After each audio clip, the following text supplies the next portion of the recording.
हो चुका आगाज रण का, युग बदलने की तैयारी, जीत उसी की होगी जिसका संघर्ष है जारी।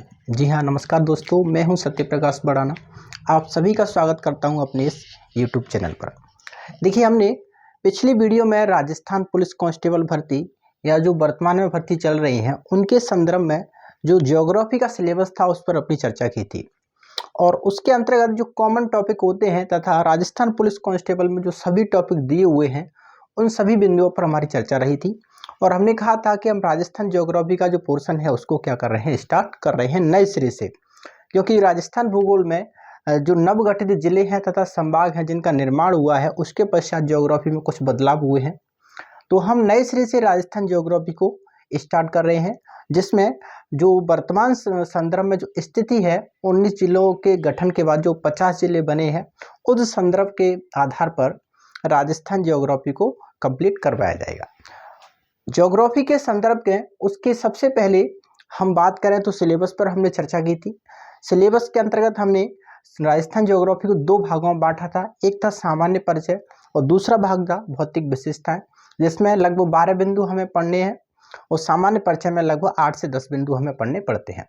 सबसे पहले जो हम पोर्शन स्टार्ट करेंगे वह सामान्य परिचय को स्टार्ट करेंगे और सामान्य परिचय के अंतर्गत हम पहला जो बिंदु लेंगे वह लेंगे राजस्थान का नामकरण। पहला जो बिंदु हम लेंगे क्या लेंगे, राजस्थान का नामकरण। तो चलिए स्टार्ट करते हैं। आपके जो भी साथी हैं या जो भी सहपाठी हैं, आपके मित्र हैं जो तैयारी कर रहे हैं, मन लगा के जो पढ़ना चाहते हैं वो अभी से हमसे जुड़ जाएं। और जिनको मालूम नहीं है हमारे चैनल के बारे में उन तक ये सूचना आपको पहुंचानी पड़ेगी, ठीक है ना। आपके जितने भी मित्र हैं उन सभी को इस चैनल की लिंक को शेयर कर सकते हैं आप और उनको बतला सकते हैं कि राजस्थान ज्योग्राफी के साथ साथ जो सामान्य ज्ञान का पोर्शन है तथा राजस्थान ज्ञान का जो पोर्शन है उसको हमारे इस चैनल पर कंप्लीट आपको पढ़वाया जाएगा, ठीक है। और उसमें से पहला जो भाग हमने लिया है वो लिया है राजस्थान ज्योग्राफी। चलिए तो राजस्थान ज्योग्राफी पे बात करते हैं। सबसे पहले जो हम बिंदु ले रहे हैं वो ले रहे हैं राजस्थान का नामकरण। राजस्थान के नामकरण की बात करें तो नामकरण के अंतर्गत देखिए, राजस्थानी भूभाग के लिए सबसे पहले प्राचीन काल से लेकर जो आधुनिक या वर्तमान समय है उसके संदर्भ में राजस्थान का नाम विभिन्न कालों में विभिन्न प्रकार से पुकारा जाता रहा है। मतलब इस भौतिक प्रदेश के लिए या राजस्थान का जो क्षेत्रफल है उस भूभाग के लिए विभिन्न कालखंडों में अनेक प्रकार के नामों का प्रयोग हुआ है। सबसे पहले हम बात करें प्राचीन काल में। प्राचीन काल में देखिए आते हैं वेद। प्राचीन काल में जब वेद चलते थे तो वेदों के समय राजस्थानी भूभाग के लिए किस शब्द का उपयोग हुआ। रामायण काल में महर्षि वाल्मीकि ने राजस्थानी भूभाग के लिए किस शब्द का प्रयोग किया। उसके बाद में विभिन्न शिलालेखों का निर्माण करवाया गया लगभग मध्यकाल से पहले। उन शिलालेखों में राजस्थानी भूभाग के लिए कौन कौन से शब्दों का उपयोग हुआ। उसके बाद में हम मध्यकाल में आते हैं तो अंग्रेजों के समय कर्नल जेम्स टॉड के द्वारा राजस्थानी भूभाग के लिए किस शब्द का प्रयोग किया गया तथा उनसे पहले एक और आते हैं हमारे जॉर्ज थॉमस के द्वारा राजस्थानी भूभाग के लिए कौन से शब्दों का प्रयोग किया गया। तथा राजस्थान के कुछ क्या हुए हैं, राजस्थान के कुछ लेखक हुए हैं जैसे कि मुहुर्त नयन सिंह या बीरभान जो हैं उनके ग्रंथों में राजस्थानी भूभाग के लिए किन शब्दों का प्रयोग हुआ है। इन सभी बातों पर हमारी क्या रहेगी, चर्चा रहेगी। तथा एक चर्चा रहेगी वर्तमान संदर्भ में राजस्थानी भूभाग के लिए संविधान जब से लागू हुआ है तब से राजस्थानी भूभाग के लिए कौन से शब्द का उपयोग किया जा रहा है। तो ये सारी बातें जो हमें पढ़नी पड़ती हैं वह पढ़नी पड़ती हैं राजस्थान के नामकरण के अंतर्गत, ठीक है। तो इन सभी बिंदुओं पर हम क्या करते हैं, एक एक से चर्चा करते हैं। सबसे पहले हम बात करते हैं वेदों में। वेदों की बात करें तो वेदों में राजस्थानी भूभाग के लिए किस शब्द का प्रयोग किया है। तो वेदों में राजस्थानी भूभाग के लिए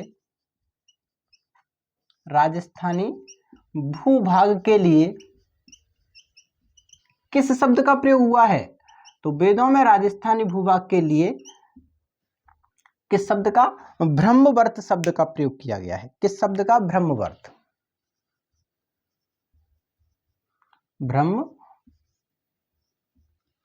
ब्रह्मवर्त शब्द का क्या हुआ है, प्रयोग हुआ है। राजस्थानी भूभाग के लिए वेदों में किस शब्द का प्रयोग हुआ है, ब्रह्मवर्त। और वेदों में भी एक वेद है, कौन सा हमारा, ऋग्वेद। ये कौन से वेद में? यह ऋग्वेद में प्रयोग किया गया है। कौन से वेद में? ऋग्वेद में राजस्थानी विवाह के लिए कौन से शब्द का प्रयोग हुआ है? ब्रह्मवर्त शब्द का प्रयोग हुआ है। उसके बाद में रामायण काल के अंतर्गत महर्षि वाल्मीकि ने राजस्थानी विवाह के लिए किस शब्द का प्रयोग हुआ है? तो देखिए, रामायण काल के अंतर्गत कहा जाता है कि भगवान राम ने जो अपना समुद्र के जब वो सीता माता की खोज में जा रहे थे तो समुद्र को पार करने के लिए रास्ता मांग रहे थे। तो जब समुद्र जो है रास्ता प्रदान नहीं करते हैं तो वह एक तीर चलाते हैं समुद्र को सुखाने के लिए, लेकिन बाद में जल देवता प्रकट होते हैं और भगवान राम से क्षमा याचना करते हैं। तो बाद में जो तीर छोड़ा जाता है, जो कमान पर तीर सदा हुआ था भगवान राम के, जो तीर छोड़ा जाता है वह कहते हैं कि राजस्थान का जो मरु प्रदेश है वहां पर वो तीर आकर के क्या है फिर पड़ता है। जब यहाँ पर वो तीर आके पड़ता है तो वो क्षेत्र जो है किस में बदल जाता है? मरु प्रदेश में बदल जाता है। तो ये सारी बातें किस में कही गई है? रामायण में कही गई है।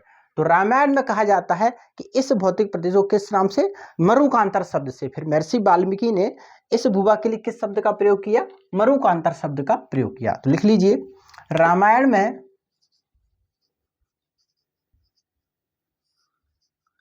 में महर्षि वाल्मीकि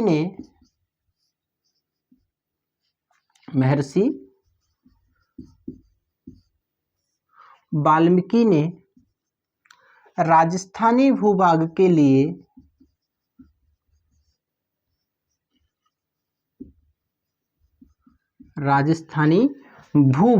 लिए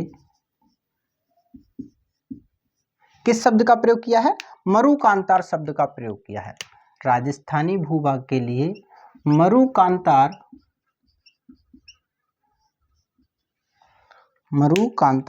शब्द का प्रयोग किया है। मरुकांतार शब्द का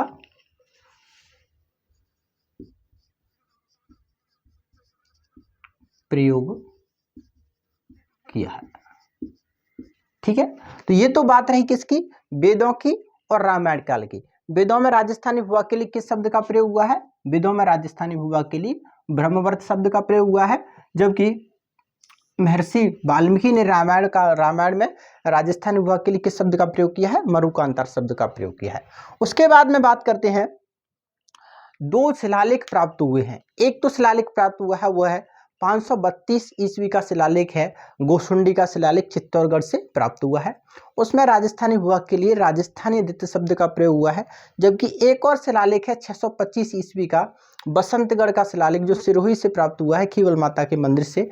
उस शिलालेख में भी राजस्थानी भूभाग के लिए राजस्थानी आदित्य शब्दों का आदि का प्रयोग किया गया है। ठीक है ना, तो ये दो शिलालेखों का भी नाम आता है। हालांकि सेकेंड ग्रेड भर्ती में बसंतगढ़ का जो शिलालेख है उसमें पूछ लिया गया। उसमें क्वेश्चन इस तरह से था कि किस शिलालेख में राजस्थानी भूभाग के लिए सबसे पहले राजस्थानी आदित्य शब्द का प्रयोग हुआ था?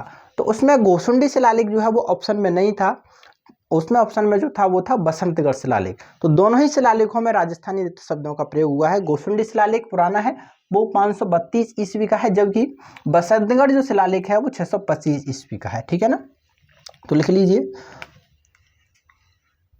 गोसुंडी शिलालेख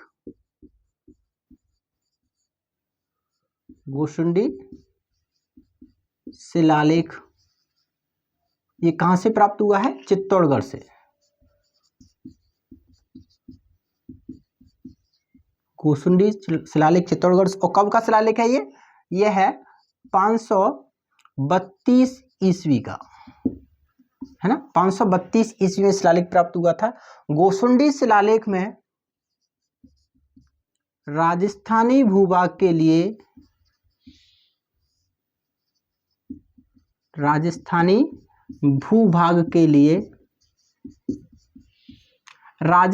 आदित्य शब्द का प्रयोग हुआ है। राजस्थानी भूभाग के लिए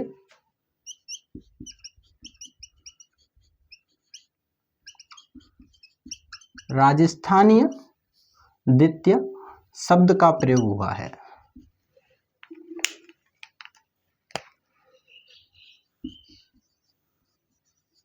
शब्द का प्रयोग हुआ है। ठीक है ना, तो गोसुंडी शिलालेख जो है 532 ईस्वी का शिलालेख है। कहां से प्राप्त हुआ है? चित्तौड़गढ़ से प्राप्त हुआ है। जिसमें राजस्थानी विवाह के लिए किस शब्द का प्रयोग हुआ है? राजस्थानी नृत्य शब्द का प्रयोग किया गया है। ठीक है ना। एक और शिलालेख है बसंतगढ़ शिलालेख, उसकी भी लिख लीजिए। बसंतगढ़ शिलालेख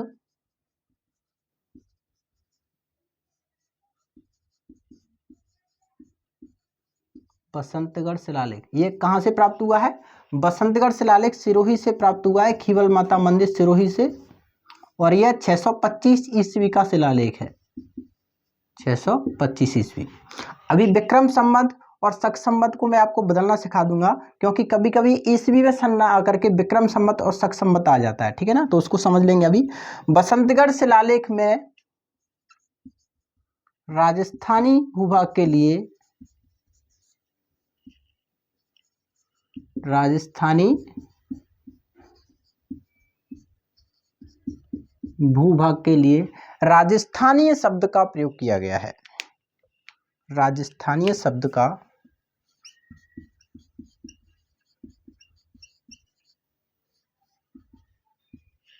राजस्थानीय शब्द का प्रयोग किया गया है।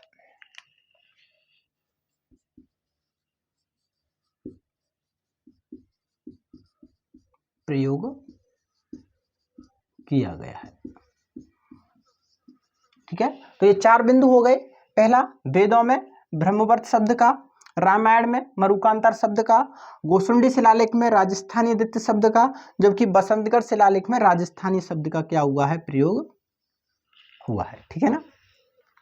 देखिए कभी कभी जैसे ये गोसुंडी शिलालेख हमारा 532 ईस्वी का है, बसंतगढ़ शिलालेख 625 ईस्वी का है, कभी कभी ये सन ईस्वी में ना दे करके विक्रम संवत और शक संवत में दिए हुए होते हैं। तो याद रखना, जैसे कि कोई है ईस्वी, मान लीजिए ये सन है हमारा 2000 ईस्वी, ये क्या है? ईस्वी है 2000। जो ईस्वी को अगर हम विक्रम संवत में बदलेंगे तो इसमें +57 करना पड़ेगा। किसमें बदलने के लिए? विक्रम संवत में बदलने के लिए क्या जोड़ना पड़ेगा? +57 जोड़ना पड़ेगा। जबकि इसमें ईस्वी को किसमें बदलने के लिए? शक संवत में, शक संवत में बदलने के लिए इसमें क्या करना पड़ेगा? इसमें से 78 जो है घटाना पड़ेगा। ईस्वी में से 78 घटा देंगे तो क्या प्राप्त हो जाएगा? शक संवत प्राप्त हो जाएगा। और अगर ईस्वी में 57 जोड़ देंगे तो क्या प्राप्त हो जाएगा? विक्रम संवत प्राप्त हो जाएगा। जैसे कि बात करें 532 ईस्वी है, इधर समझ लो, 532 ईस्वी है, गोसुंडी शिलालेख का सन है 532 ईस्वी। अगर इसको विक्रम संवत में बदलेंगे ना, तो विक्रम संवत बदलेंगे तो 532 में आपको कितना जोड़ना पड़ेगा? 57 जोड़ना पड़ेगा। कितना जोड़ना पड़ेगा? 57। तो 57 जोड़ेंगे तो वह जो सन प्राप्त होगा विक्रम संवत में प्राप्त होगा, वह जो सन होगा वो होगा 985 589, विक्रम संवत 589। तो गोसुंडी जो शिलालेख है उसका विक्रम संवत निकालोगे तो कितना निकलेगा? 589। अगर इसी का शक संवत आप निकालोगे तो 532 में से आपको कितना घटाना पड़ेगा? 78, 78 आपको घटाना पड़ेगा। तो घटा लीजिए, 4 बचेगा, इधर रह जाएगा 12, 5 बचेगा और 4 बचेगा। कितना बचेगा? 454। तो शक संवत कितना आ जाएगा? 454। 532 ईस्वी को अगर आप शक संवत में बदलोगे तो कितना आ जाएगा? 454 शक संवत। और अगर इसी को विक्रम संवत में बदलोगे तो कितना आ जाएगा? 589। और याद रखना, अगर शक संवत को विक्रम संवत में बदलना है, शक संवत को किसमें बदलना है? विक्रम संवत में, तो 78 तो ये हो गई हमारी 78 प्लस कितना? 57। तो आपको टोटल कितनी बरसें जोड़नी पड़ेंगी? 135 बरसें जोड़नी पड़ेंगी, क्योंकि ये माइनस में 78 पहले घटाई थी हमने और 57 ये जोड़ पहले से ही रहे विक्रम संवत में बदलने के लिए। तो पहले तो शक संवत में किसको बदलेंगे? ईस्वी सन में, फिर ईस्वी को किस में बदलेंगे? विक्रम संवत में। तो टोटल कितनी जोड़नी पड़ेंगी? 78 प्लस 57 प्लस 135। तो शक संवत को विक्रम संवत में बदलने के लिए आपको 135 जोड़नी है, ईस्वी को विक्रम संवत में बदलने की 57 जोड़नी है, ईस्वी सन को शक संवत में बदलने के लिए आपको 78 वर्ष घटानी है, जबकि विक्रम संवत को शक संवत में बदलने के लिए आपको 135 घटानी पड़ेंगे। ठीक है ना। तो ये बात हो गई सन को कैसे बदलते हैं। ईसवी सन को अगर आपको विक्रम संवत में बदलना है तो उसको बदल सकते हैं, या फिर शक संवत को विक्रम संवत में या विक्रम संवत को शक संवत में आपको बदलना है तो वह भी आप बदल सकते हैं। मेरे ख्याल से आपकी समझ में आ गया होगा, ठीक है ना। तो गोसुंडी शिलालेख 532 ईस्वी का है। अगर इसको हम किस में बदलेंगे, विक्रम संवत में बदलेंगे, तो 532 में आपको 57 जोड़ना पड़ेगा। 57 जोड़ेंगे तो कितना आएगा, 589।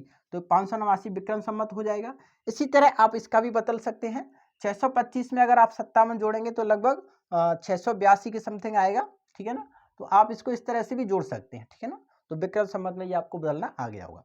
आगे बात करते हैं। इसके बाद में देखिए राजस्थानी शब्दों का जो प्रयोग हुआ है शिलालेखों के बाद में, आगे बात करें हम तो मुहूर्त नैनसी की याद जो किसके द्वारा लिखी गई है, मुहूर्त नैनसी के द्वारा लिखी गई है और एक बीरभान द्वारा लिखित राजरूपक नामक ग्रंथ है। इन ग्रंथों में भी राजस्थानी भूभा के लिए कुछ शब्दों का क्या हुआ है, प्रयोग हुआ है। तो ये बात भी आप लिख लेना। उसके बाद में जॉर्ज थॉमस ने 1800 में एक बुक लिखी थी। हालांकि मौखिक रूप से उन्होंने ये किताब लिखी थी, मौखिक रूप से वो बोल के गए थे, उनकी कोई रचना नहीं थी। वहां पर 1800 जो सन मिलता है वह केवल लिखित रूप में नहीं है, वह मौखिक आएगा और लिखित रूप में आए तो वो सन आएगा फिर 1805 ईस्वी, ठीक है ना। क्योंकि उनके मित्र थे विलियम फ्रैंकलिन। विलियम फ्रैंकलिन के द्वारा 1805 में उनकी एक बुक निकाली गई थी, military memoirs of mister George Thomas. जो जॉर्ज थॉमस जो थे 1800 ईस्वी में क्या है, एक अपनी डायरी लिखकर गए थे। बाद में उनकी क्या हो जाती है, फिर मृत्यु हो जाती है। तो उनकी मृत्यु के पश्चात 1805 ईस्वी में विलियम फ्रैंकलिन जो है वो उनकी बुक प्रकाशित करवाते हैं। उनका संपादन जो करते हैं विलियम फ्रैंकलिन करते हैं, जिसका नाम रखा जाता है military memoirs of mister George Thomas. और उस बुक में राजस्थानी भूभाग के लिए राजपूताना शब्द का क्या किया गया था, प्रयोग किया गया था, ठीक है ना। तो military memoirs of mister George Thomas जो 1805 में प्रकाशित हुई थी, उस बुक में लिखित रूप में राजस्थानी भूभाग के लिए किस शब्द का प्रयोग हुआ था, राजपूताना शब्द का प्रयोग हुआ था। उसके बाद में कर्नल जेम्स टॉड आते हैं। 1829 ईस्वी में उनकी बुक आती है। कर्नल जेम्स टॉड जो है उनकी बुक जो है आती है और 1829 ईस्वी में प्रकाशित। दो भाग हैं, पहला भाग जो है वो 1829 ईस्वी में प्रकाशित होता है। दूसरा जो भाग है, पहला जो भाग था annals and antiquities of Rajputana, यह जो भाग है 1829 में प्रकाशित होता है। इसका दूसरा जो भाग है 1832 में प्रकाशित होता है। और इसकी एक और बुक थी, इनकी एक और बुक थी travels in western India.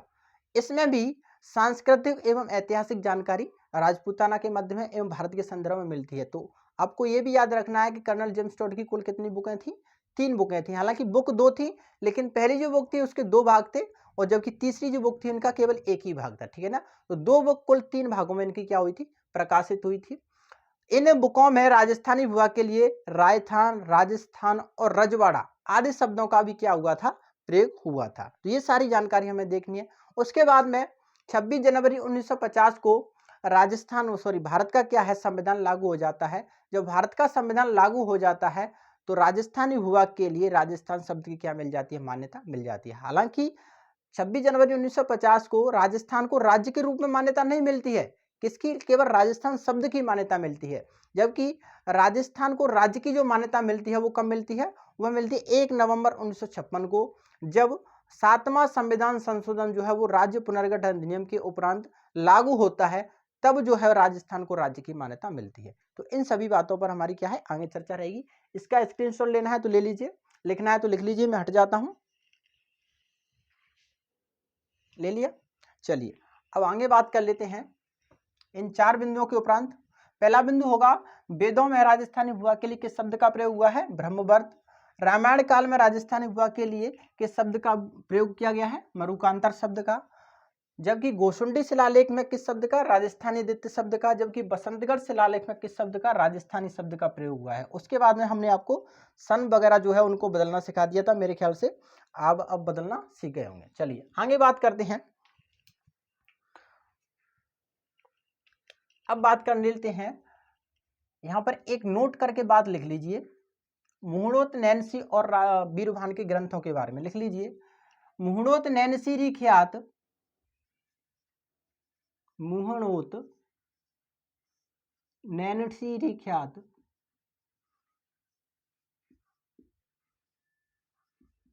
मुणुत Nancy की ख्यात किसके द्वारा लिखी गई थी? यह मुणुत नैन्सी के द्वारा लिखी गई थी।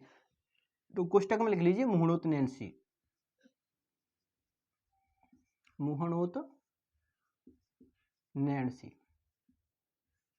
मुहणोत नैन्सी री ख्यात और राजरूपक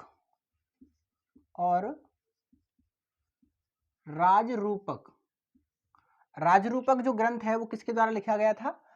राजरूप ग्रंथ जो है बीरभान द्वारा लिखा गया था। किसके द्वारा? बीरभान द्वारा। मुहणोत नैन्सी री ख्यात और राजरूपक नामक ग्रंथों में भी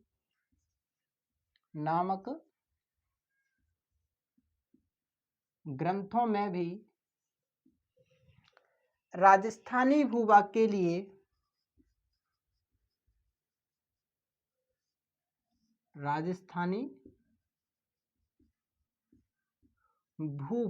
लिए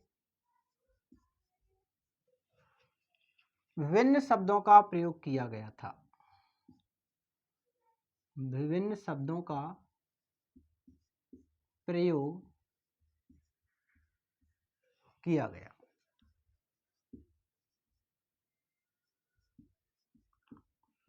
अर्थात राजस्थानी भूभाग के लिए अभी तक कोई ऐसा एक शब्द पर्टिकुलर जो शब्द था उसका उपयोग प्रचलन में नहीं आ पाया, जो एक शब्द है केवल उसी को प्रचलन में लाया जा सके, ऐसा कोई एक शब्द अभी प्रचलन में नहीं आया। जो अलग अलग लोगों के द्वारा इस भूभाग के लिए फिलहाल अलग अलग शब्दों का प्रयोग किया जाता रहा। उसके बाद में 1800 ईस्वी में जॉर्ज थॉमस आते हैं। लिखिए 1800 ईस्वी में जॉर्ज थॉमस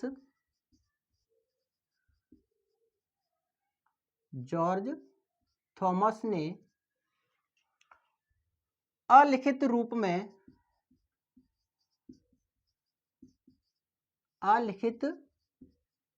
में या फिर मौखिक भी आ सकता है, कैसे भी आ सकता है, अलिखित भी आ सकता है, मौखिक भी आ सकता है, ठीक है ना, दोनों ही नाम याद रखना। तो 1800 ईस्वी में जॉर्ज थॉमस ने अलिखित रूप में राजस्थानी भूभाग के लिए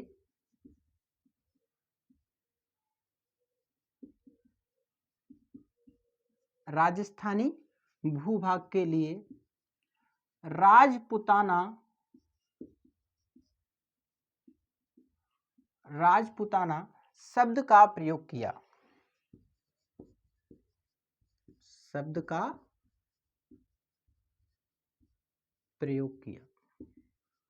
तो जॉर्ज थॉमस द्वारा 1800 ईस्वी में राजस्थानी भूभाग के लिए जो राजपुताना शब्द का प्रयोग किया गया था, वह राजपुताना शब्द का प्रयोग किस रूप में हुआ था? अलिखित या कह सकते हो मौखिक, अलिखित कह सकते हो या फिर आप कह सकते हो मौखिक। 1800 ईस्वी में यह जो प्रयोग हुआ था वो केवल मौखिक या अलिखित रूप में हुआ था। बाद में फिर जॉर्ज थॉमस के मित्र थे विलियम फ्रैंकलिन, इनके द्वारा इनकी बुक का प्रकाशन करवाया गया था, military memoirs of mister George Thomas इनकी बुक का नाम था। यह जो बुक प्रकाशित हुई थी 1805 ईस्वी में प्रकाशित हुई थी। इस बुक में फिर लिखित रूप में राजस्थानी भूभाग के लिए राजपूताना शब्द का क्या हुआ था? प्रयोग हुआ था। ठीक है, तो ये बात भी लिख लो। 1805 ईस्वी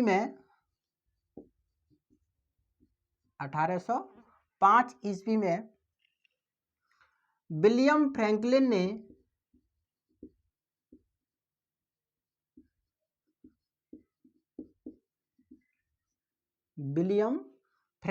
ने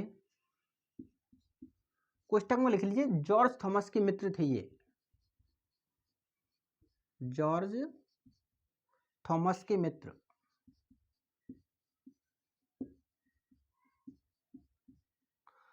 विलियम फ्रैंकलिन ने military memoirs of mister George Thomas,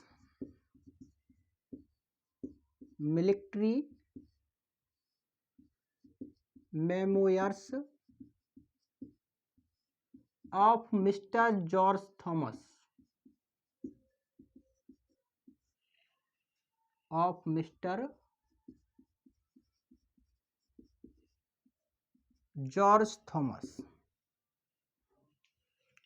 तो 1805 ईस्वी में विलियम फ्रैंकलिन ने military memoirs of mister George Thomas नामक पुस्तक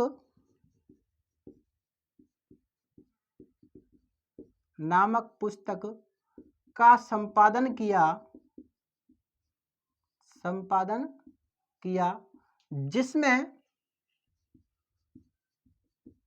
जिसमें लिखित रूप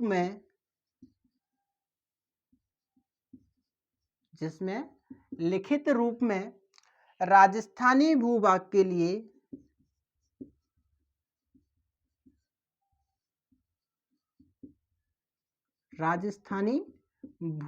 के लिए राजपूताना शब्द का प्रयोग हुआ। भूभाग के लिए राजपूताना शब्द का प्रयोग हुआ।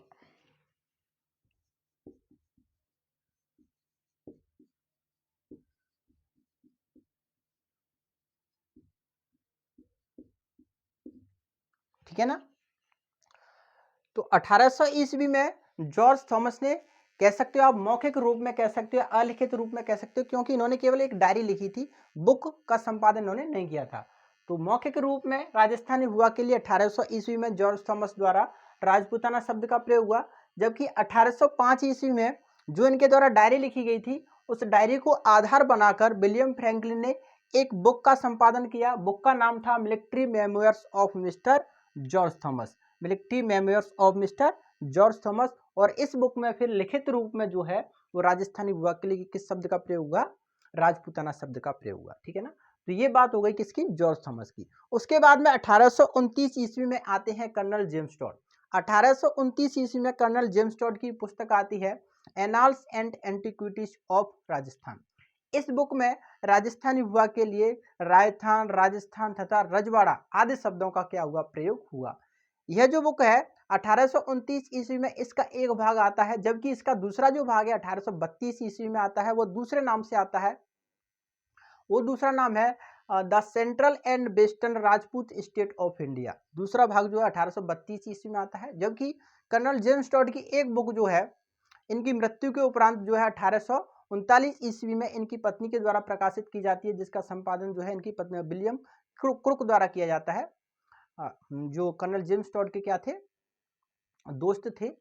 क्रुक द्वारा इस बुक का संपादन किया जाता है, जिसका नाम था travels in western India, travels in western India. जो बुक का प्रकाशित होती है 1839 ईस्वी में प्रकाशित होती है। ठीक है ना। हालांकि इस बुक में भी राजस्थान की जो सांस्कृतिक, भारत की ही हालांकि सब चीज़ों की सांस्कृतिक, ऐतिहासिक, ज्योग्राफिक जो भी विशेषता है उनके बारे में इस बुक में क्या किया गया है, वर्णन किया गया है। तो ये जानकारी थी कर्नल जेम्स टॉड की। चलिए इस पर भी चर्चा कर लेते हैं। लिखिए 1829 ईस्वी में colonel James Tod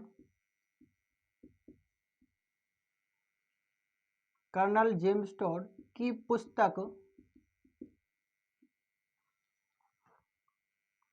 colonel James Tod की पुस्तक जिसका नाम था annals and antiquities of Rajasthan, annals and antiquities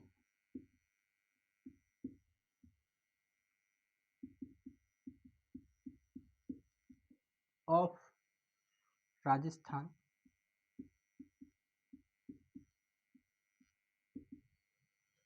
तो 1829 ईस्वी में कर्नल जेम्स टॉड की पुस्तक annals and antiquities of Rajasthan का प्रकाशन हुआ,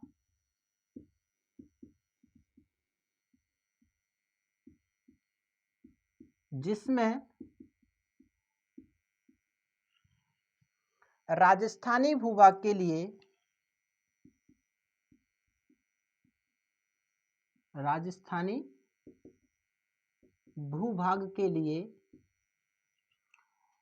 राजस्थान रायथान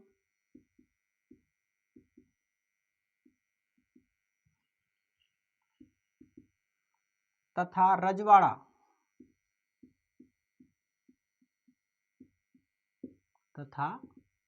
रजवाड़ा आदि शब्दों का प्रयोग हुआ, आदि शब्दों का प्रयोग हुआ।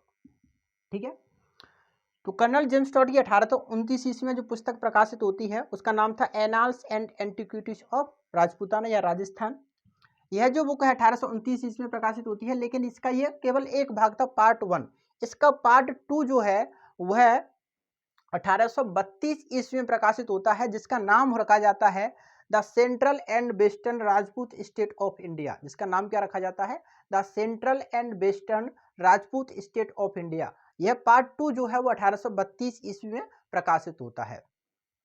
याद रखना, कर्नल जेम्स टॉड ने अपनी इन दोनों का जो प्रकाशन है वो तो हालांकि इंग्लैंड से हुआ था प्रकाशन तो दोनों का, लेकिन इनका जो लिखने का कार्य है वो कर्नल जेम्स टॉड द्वारा, इनका जो लिखने का कार्य है वो उदयपुर में रहकर इन किताबों को लिखा गया था, है ना।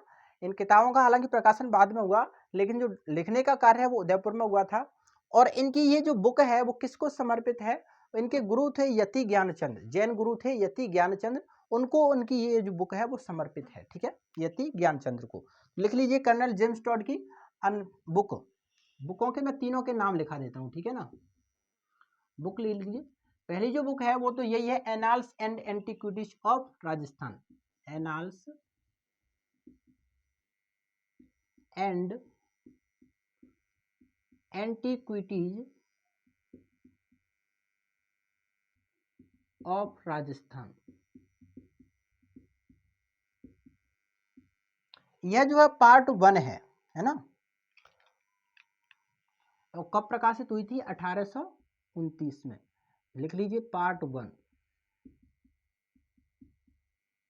पार्ट 1। इनकी दूसरी जो बुक है वो पार्ट 2 के रूप में प्रकाशित हुई थी। हालांकि दूसरा इसका भी नाम कहा जाता है कि इसका ही दूसरा नाम है वो है the central and western, the central and western Rajput state of India. State of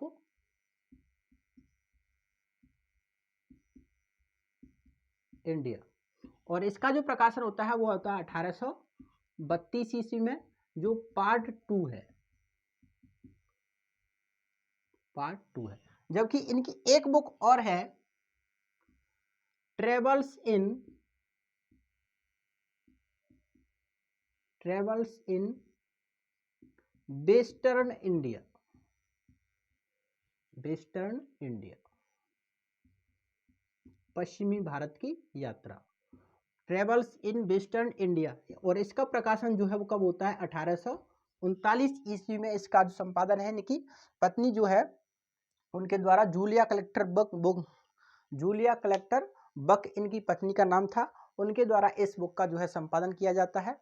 और इनके जो मित्र थे विलियम क्रुक, उनके द्वारा क्या है इसका वो है लिखने का कार्य है वो किया जाता है। ठीक है ना। और ये किसको समर्पित रही थी इनकी बुक? इनकी बुक जो समर्पित रही थी वो रही थी इनके जैन गुरु थे यति ज्ञानचंद, भारत के ही रहने वाले थे, राजपूताना की, उनको इनकी ये बुकें समर्पित थी। ठीक है।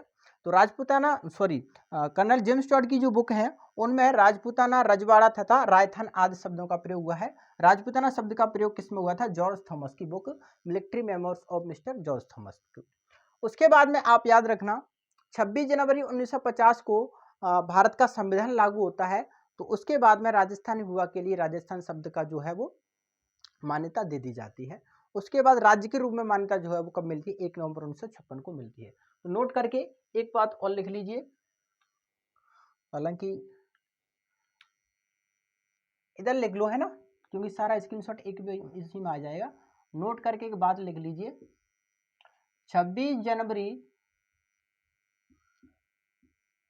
1950 को राजस्थानी भूभाग के लिए